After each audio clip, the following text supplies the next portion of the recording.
Once upon a time, in Bali village, there lived a woman named CHIOMA. CHIOMA was a widow and she had 2 children. She was a woman of strength who had faced endless whispers from the neighbors. First, they murmured about her laughter being too loud, disrupting the village peace. Then they accused her children of different mischiefs, staining their innocence. Each day brought new tales like thorns in Chioma's path, until her spirit withered under the weight. The villagers would gather in the village square, where they spread false stories about Chioma's character. They gossiped about her modest home, implying she was unworthy. They had even planned to throw her out of her home and take the home to themselves, but that was in vain. On one day, a man reported to the chief that her crops had been stolen. Everyone in the village blamed on Chioma's children without proof. The neighbors, quick to condemn, turned a blind eye to the truth. Another day, false accusations of petty theft tarnished Chioma's name, leaving her to defend her innocence in the village square. But still the neighbors kept saying that she was the one. The renters' whispers seeped into every corner of Chioma's life. They accused her of disrespecting traditions, though she clung to them dearly. A rumor surfaced about her late-night gatherings, questioning her moral character, staining her canvas and her reputation. They started thinking that she was a witch. The malicious tales accelerated when the neighbors manipulated events to frame Chioma for a dispute. The village elder, influenced by these rumors, reapproached Chioma, and her voice grew fainter beneath the weight of the false judgment. The tormentors sought to isolate Chioma, further spreading lies about her loyalty to the village. Accusations of betrayal echoed through the hearts, casting Chioma as an outcast. Her resilience bewildered like a frame starved of oxygen. One dark night, as the villagers celebrated, Chioma faced humiliation.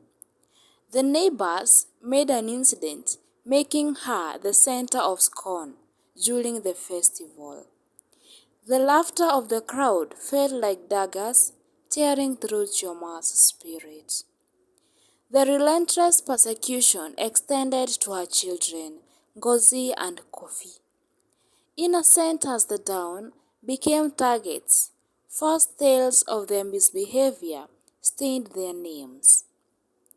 And children faced scorn from their peers, since they had things in the festival. Chioma's heart ached as she witnessed the innocence of youth tainted by the poison of gossip.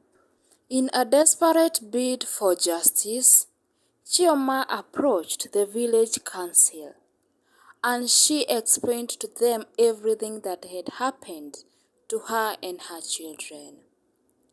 However, the seeds of falsehood had already taken root in their minds, and her pleas for fairness fell on deaf ears. The council, swayed by the tide of gossip, failed to see the truth.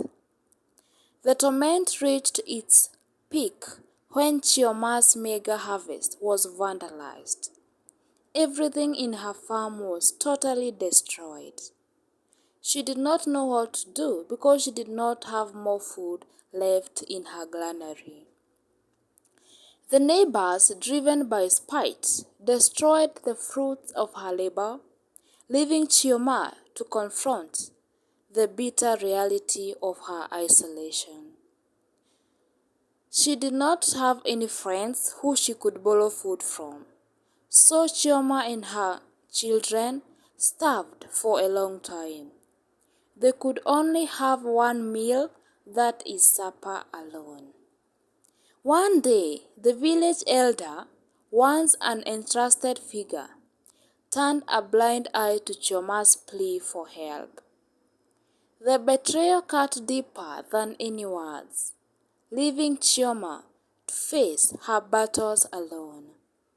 The once vibrant spirit in the village elder became a stoic mask of difference.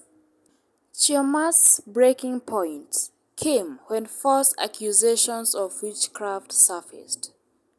The village, fueled by fear and superstition, turned against her. The whispers became roars, and Chioma, a solitary figure against the storm, faced the gravest of accusations. As Chioma's world crumbled, a glimmer of hope emerged. A stranger passing through the village, untouched by the poison of gossip, saw the injustice. With courage as their guide, they stood by Chioma's side, ready to unravel the web of lies that had ensnared her. Together, Chioma and her unexpected ally unveiled the truth, exposing the deceit that had poisoned the village. The neighbors, their schemes laid bare, faced by the collective gaze of community, awakening from a spell of falsehoods.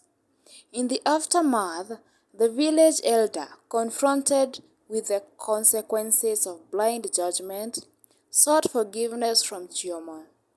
The neighbors, once tormentors, faced the consequences of their actions. The truth, a powerful force, swept through the village, cleansing it of the shadows that had tainted Chioma's name. The revelation of truth was a fleeting triumph for Chioma. The village, momentarily awoken from the spell of deception, soon succumbed to relentless undercurrents of gossip once more. The neighbors, their egos wounded by exposure, sought revenge for the shame brought upon them. Incident by incident, the harassment persisted. It was now stronger than before.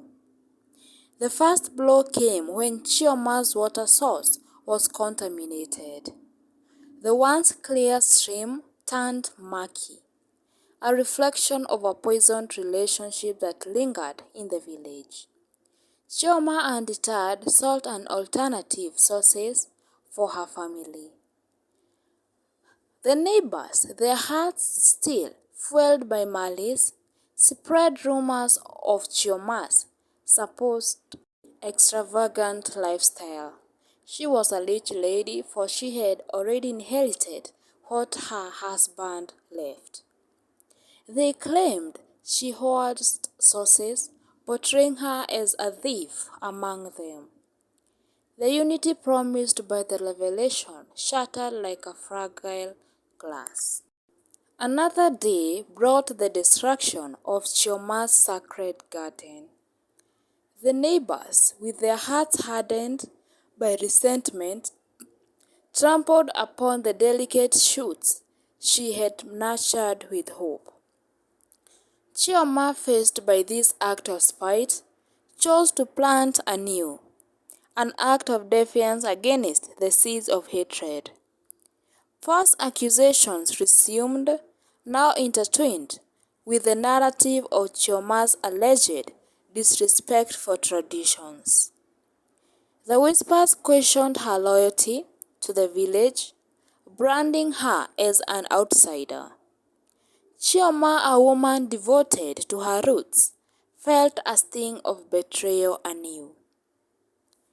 In a desperate plea of normalcy, Chioma approached the village council once more. However, the echoes of her past still resonated, and the council, clouded by prejudice, dismissed her cries for justice.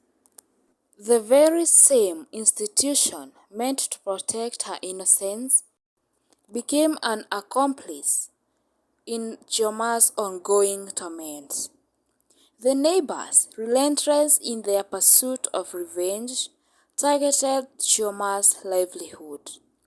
Livestock disappeared under mysterious circumstances, and the villagers, swayed by their insidious gossip, accused CHIOMA of theft. Her cries of innocence were drowned in the sea of judgment. As seasons cycled, the harassment took a darker turn.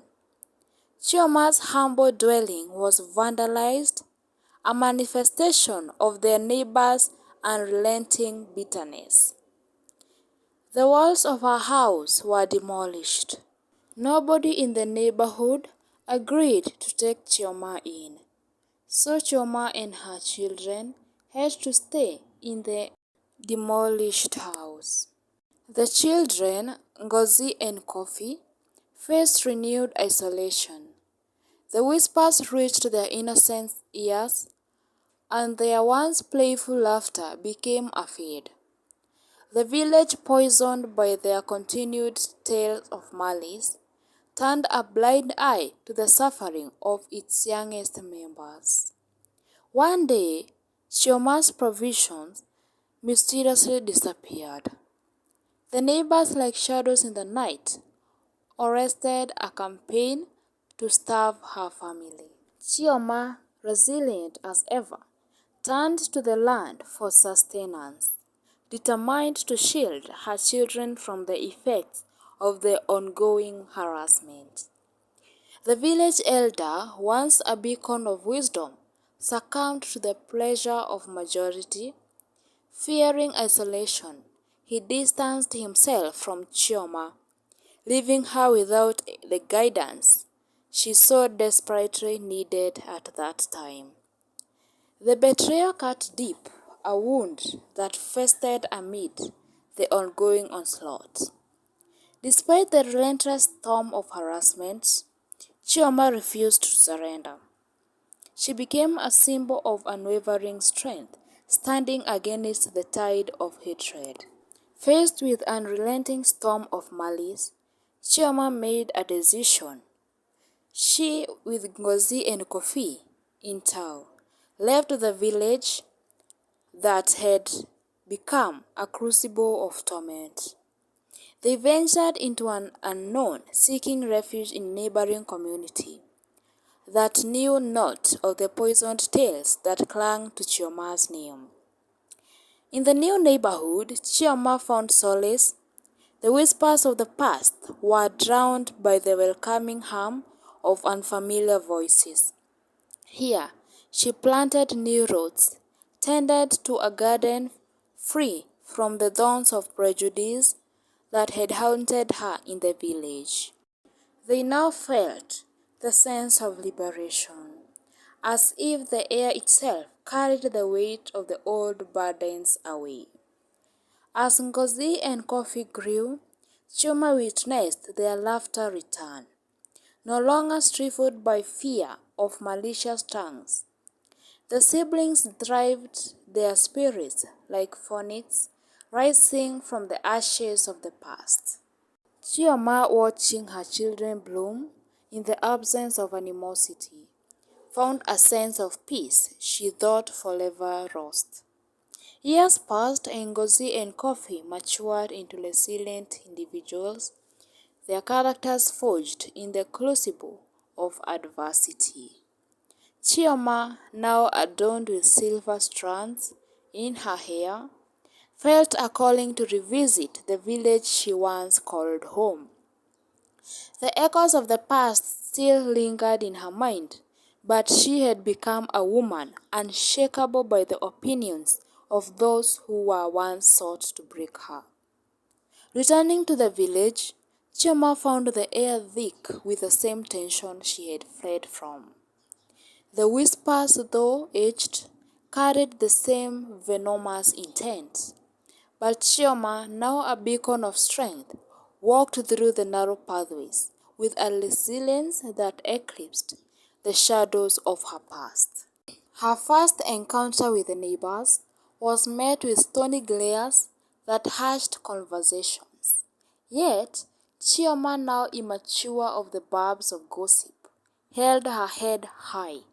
She visited the village elder, once a figure of betrayal, and demanded a reckoning for the past.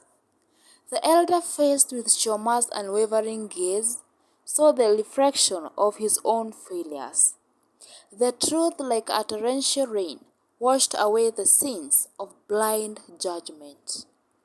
The neighbors, witnessing Chioma's return as an unyielding force, began to question the tales that had poisoned their minds. In Chioma's presence reverberated through the village, a subtle change began to unfold. The neighbors, haunted by the specter of their past actions, approached her tentatively. Some sought forgiveness, while others simply averted their eyes in silent shame. Chioma's return became a testament of triumph of human strength, the strength of a woman. The village, scared by its own history, learned that redemption could sprout from the soil of remorse. Chioma, surrounded by the love of her two children and the newfound respect of the village, stood as a living parable of courage and forgiveness. A woman who faced her fears and emerged stronger on the other side.